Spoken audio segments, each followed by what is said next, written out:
एक छोटे से गांव सुखपुर में लोग सीधे साधे और मेहनती थे। खेतों में पसीना बहाकर रोटी कमाते थे। लेकिन उसी गांव में रहता था एक लालची धनवान आदमी, सेठ भवानी लाल।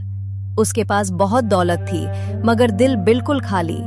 और उसी गांव में रहता था एक गरीब मजदूर, रामू। उसके पास पैसा नहीं था, पर ईमानदारी, हिम्मत और मेहनत की ताकत थी। सेठ भवानी लाल गांव का सावकार था। किसान उससे कर्ज लेते और वह 2 गुना ब्याज वसूल करता।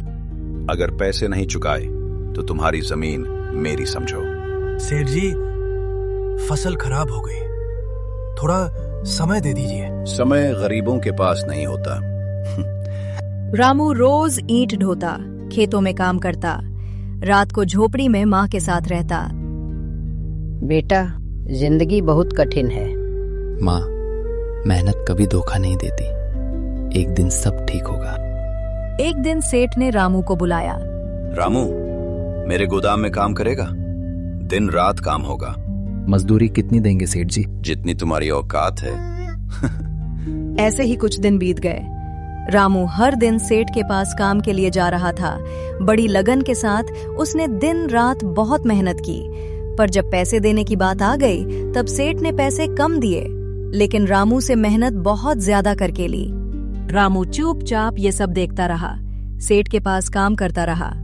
उसे पता चला कि सेठ गांव के अनाज को छुपाकर शहर में महंगे दामों पर बेचता है, गरीबों को कम दाम देकर लूट रहा है।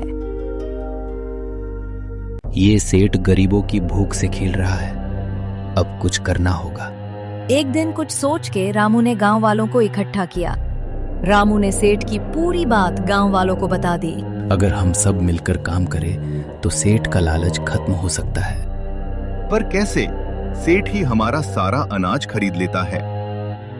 आज से हम अपना अनाज खुद बेचेंगे, सेठ पर निर्भर नहीं रहेंगे। कुछ दिन में सेठ को ये सब पता चला। वो गुस्से से लाल हो गया। ये सब किसकी हिम्मत हुई? अब हम आपकी नहीं, रामू की सुनेंगे। हमारा अनाज आपको नहीं बेचेंगे। सेठ रामू पर गुस्सा हुआ, लेकिन लोगों के सामने उसकी एक न चली। अगले कुछ ही दिनों में रामू ने सेठ के सारे काले छुपे गोदामों का पता किया और एक दिन छुपाए गोदाम की खबर अधिकारियों को दे दी। सेठ भवानी लाल, आप पर काला बाजारी का आरोप है। नहीं, ये सब झूठ है। सेठ अधिकारी से हाथ जोड़कर विनती करने लगा, लेकिन अब बहुत देर हो गई थी। सेठ की सब गोदाम सील की गई और सारी संपत्ति जब्त हो गई। उसका घमंड टूट गया। एक दिन सेठ रामू के पास आ गया। रामू, मुझे माफ कर दो। माफी तब मिलती है जब इंसान सुधर जाए। रामू ने गांव की सहकारी समिति को आगे बढ़ाया। मेहनत और ईमानदारी से वो खुद भी धनवान बन गया। बेटा, तू सच में अमीर बन गया।